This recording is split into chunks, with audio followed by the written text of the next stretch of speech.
Radi se o projektu koji smo započeli prošle godine po prilici u ovo doba.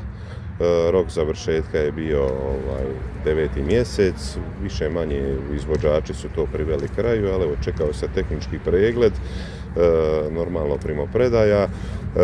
Danas smo tu, hvala Bogu. Dakle, projekt vrijedan pa skoro 1,5 milijun eura sa PDV-om, dakle od samih radova, od projektiranja, od nadzora. Kao što vidite, evo, to je nekakvi sportski centar koji, evo, dakle, ovdje gdje mi sada stojimo, imamo kombinaciju za nogomet, košarku, preko puta nas je tu umjetna trava za mali nogomet, imamo ovdje sprave za vježbanje, za rekreaciju. Iza mojih leđa tamo se nalazi jedan zog za balote, s južne strane je ugostiteljski objekat i ispred njega je onaj dječji dio, tako da evo praktički je ovo jedan centar za sve uzraste.